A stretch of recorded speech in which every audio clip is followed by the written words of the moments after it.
కరివేపాకు కొత్తిమీర చట్నీ. మామూలుగా కొత్తిమీర చట్నీ చూసుంటారు, కరివేపాకు పొడి చూసుంటారు.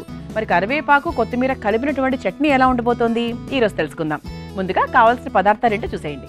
కరివేపాకు కొత్తిమీర చట్నీ తయారు చేసుకోవడానికి కావాల్సిన పదార్థాలు: కొత్తిమీర 1 కప్పు, కరివేపాకు 1 కప్పు, పచ్చిమిరపకాయలు 4, నిమ్మరసం 1 టేబుల్ స్పూన్, పెరుగు 1 కప్పు, ఉప్పు తగినంత, ఎండుమిరపకాయలు 4, జీలకర్ర 1/2 టేబుల్ స్పూన్, ఆవాలు 1/2 టేబుల్ స్పూన్, నూనె 2 టేబుల్ స్పూన్లు. కరివేపాకు కొత్తిమీర చట్నీ తయారు చేసుకోవడానికి కావాల్సిన పదార్థాలన్నీ కూడా మన దగ్గర సిద్ధంగా ఉన్నాయి.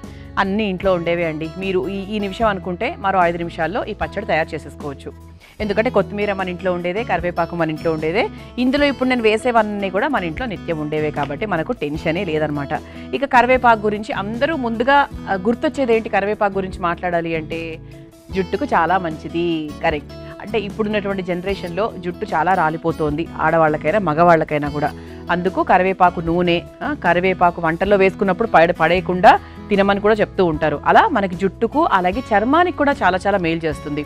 మీరు ఒకటి గమనిస్తే కనుక జుట్టుకు మేలు చేసేదంతా స్కిన్కి మేలు చేస్తుంది, స్కిన్కి మేలు చేసేవన్నీ కూడా జుట్టుకు మేలు చేస్తాయి. అంటే ఈ రెండు మనకు కనెక్టెడ్ కాబట్టి ఒకటే లేయర్ ఉంటుంది మధ్యలో. ఇలా మన కరివేపాకు అనేది స్కిన్కి, హెయిర్కి చాలా బాగా ఉపయోగపడుతుంది. అలాగే నోటి పూత, అంటే ముఖ్యంగా సీజన్స్ బట్టి కూడా అప్పుడప్పుడు నోటిపూత వస్తూ ఉంటుంది, లేదా అప్పుడప్పుడు మన ఒంట్లో వేడి బట్టి వస్తూ ఉంటుంది, రకరకాల కారణాల వల్ల. నోటి పూత తగ్గించే విషయంలో కూడా మనకి కరివేపాకు చాలా బాగా సహాయపడుతుంది. అలాగే గుండె ఆరోగ్యానికి మేలు చేస్తుంది, కొలెస్ట్రాల్ తగ్గిస్తుంది. మధుమేహంతో ఇబ్బంది పడుతున్న వారికి కూడా కరివేపాకు చాలా బాగా పనిచేస్తుంది. ఇందులో మంచి కాల్షియం ఉంటుంది. అందుకే పిల్లలకు కరివేపాకు పొడి పెడుతూ ఉంటారు. అలాగే గర్భిణీ స్త్రీలకు, తర్వాత పాలిచ్చే తల్లులకు కూడా కరివేపాకు పొడి పెడుతూ ఉంటారు, చక్కగా మిరియాలు అవి వేసి.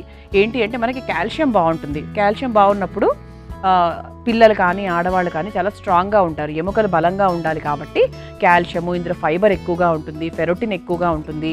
ఇలా బోల్డ్ అనే ఎలిమెంట్స్ ఉన్నాయన్నమాట. ఇక మన కొత్తిమీర గురించి మాట్లాడాలి అంటే కొత్తిమీరతో వచ్చే రుచి మన వంటల్లో అంతా ఇంత కాదు, చక్కటి రుచిని అందిస్తుంది. అలాగే కిడ్నీ స్టోన్ ఫార్మేషన్ని కూడా చాలా వరకు తగ్గిస్తుంది మన కొత్తిమీర.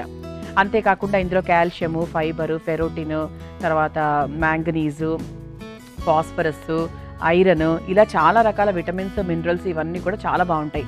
అలాగే గుండె ఆరోగ్యానికి కూడా కొత్తిమీర చాలా మంచి మేలు చేస్తూ ఉంటుంది. మరి ఇంతటి విలువలు ఉన్నటువంటి మన కరివేపాకు కొత్తిమీరను మనము కేవలం అలా కూరల్లో, అలా సాంబార్లలో సాంబార్ వేసేసుకొని పక్కన కొత్తిమీర తీసిపడేసి, అంటే కొత్తిమీర కలిసిపోతుంది అనుకోండి, కరివేపాకు తీసిపడేసి అలా చేస్తూ ఉంటాం. ఎంతవరకు కరెక్ట్ అంటారు? అందుకు అలా కాకుండా చట్నీ రూపంలో తిన్నామనుకోండి, ఎక్కువ మోతాదులో మనం తీసుకోవచ్చు. మరి ఈరోజు ప్రాసెస్ స్టార్ట్ చేసేద్దాము. ఈ ప్రాసెస్ కూడా చాలా చాలా చిన్నదండి. ఇంతకుముందు చెప్పాను కదా, ఈ నిమిషం మీరు అనుకుంటే నెక్స్ట్ 5 నిమిషాల్లో మీ పచ్చడి పూర్తయిపోతుంది. దానికోసం ముందుగా స్టవ్ వెలిగించేసుకుందాము. స్టవ్ వెలిగించుకొని కొంచెం నూనె వేసుకొని కరివేపాకును, కొత్తిమీరను వేయించేసుకుందాం.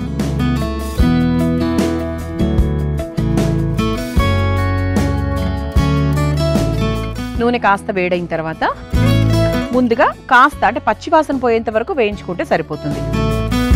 ముందుగా కాస్త కరివేపాకు వేసేసుకుందాం.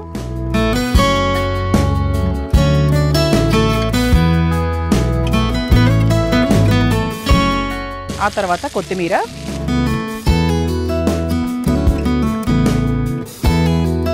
ఎందుకంటే ఈ రెండు కూడా త్వరగా వేగిపోయేవే, ముఖ్యంగా నూనెలో.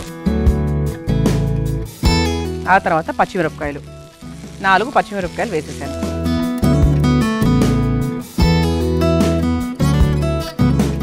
ఓకే, ఇలా వేయించేసుకున్నాం కదా. వేయించుకున్నటువంటి దాన్ని మనం చక్కగా ఒక బౌల్లోకి తీసేసుకుందాము. స్టవ్ ఆఫ్ చేసేసుకొని చాలండి. చూసారా మీరు కరెక్ట్గా, అంటే మీకు సువాసన కూడా వచ్చేస్తుంది. అంటే మన కరివేపాకు వేగిన తర్వాత ఒక స్మెల్ వస్తుంది కదా, అదైతే చక్కగా వచ్చేస్తుంది. ఇలా చక్కగా ఒక బౌల్లోకి తీసేసుకుందాం. ఇప్పుడు దీంట్లో మనం కాస్త పెరుగు వేసుకుందాం. పెరుగు వేసుకొని ఆ తర్వాత రుబ్బుకుందాం.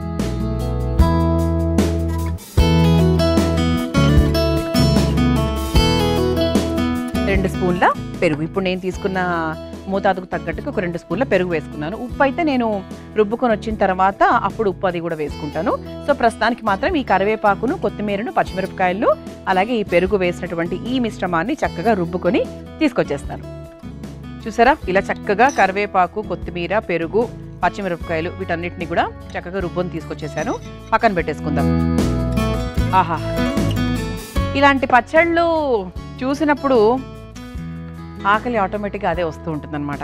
సరే, ఇక మనం దీనికోసము పోపు పెట్టేసుకుందామండి. స్టవ్ వెలిగించేసుకుందాం. ఇంక ఇక్కడ నుంచి చాలా చాలా ఈజీ, అందరికీ తెలిసిందే.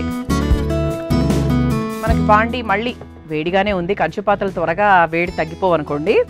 ఈ లోపు ఇందులో కాస్త ఉప్పు వేసేసుకుందాం.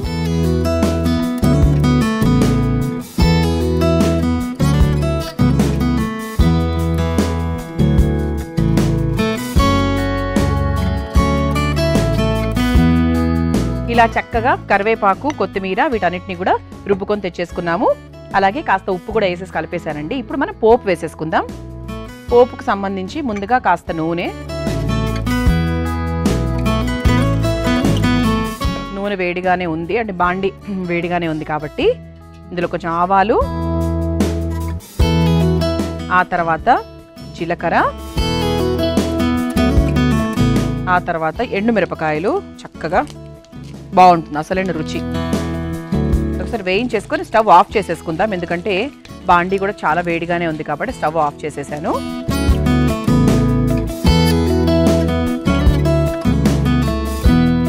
ఇప్పుడు ఈ పోపుని మనం చక్కగా ఈ చట్నీలోకి తీసేసుకుందాం.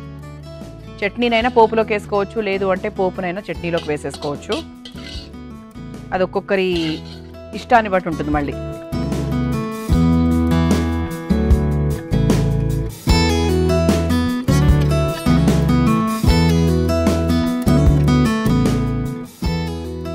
ఇప్పుడు ఇందులో చివరిగా కాస్త నిమ్మరసం పిండుకుందాం. బాగుంటుంది, అంటే దీని రుచి చాలా చాలా డిఫరెంట్గా బాగుంటుంది. ఇది ఒకసారి కలిపేసుకుందాం. ఇది ఇప్పుడే కలుపుకున్నాం కాబట్టి దీనిలో ఒక 2 నిమిషాలు పక్కన పెట్టేస్తే ఏంటి అంటే సరిగ్గా తినే టైంకి అద్భుతంగా ఉంటుంది అన్నమాట దాని రుచి. మన సర్వింగ్ బౌల్ కూడా సిద్ధంగా ఉంది. తయారు చేసుకున్నటువంటి ఈ చట్నీని ఈ బౌల్లోకి వేసేసుకుందాం.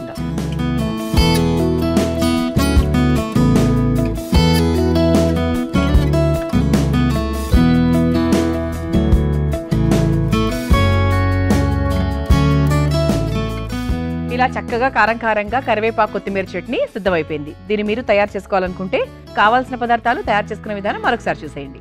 కరివేపాకు కొత్తిమీర చట్నీ తయారు చేసుకోవడానికి కావాల్సిన పదార్థాలు: కొత్తిమీర 1 కప్పు, కరివేపాకు 1 కప్పు, పచ్చిమిరపకాయలు 4, నిమ్మరసం 1 టేబుల్ స్పూన్, పెరుగు 1 కప్పు, ఉప్పు తగినంత, ఎండుమిరపకాయలు 4, జీలకర్ర 1/2 టేబుల్ స్పూన్, ఆవాలు 1/2 టేబుల్ స్పూన్, నూనె 2 టేబుల్ స్పూన్లు. కరివేపాకు కొత్తిమీర చట్నీ తయారు చేసుకునే విధానం: ముందుగా స్టవ్ వెలిగించి ప్యాన్లో నూనె వేసి వేడైన తర్వాత అందులో కరివేపాకు, కొత్తిమీర, పచ్చిమిర్చి వేసి వేయించుకొని ఒక మిక్సింగ్ బౌల్లోకి తీసుకొని అందులో పెరుగును యాడ్ చేసుకొని మెత్తగా రుబ్బుకోవాలి.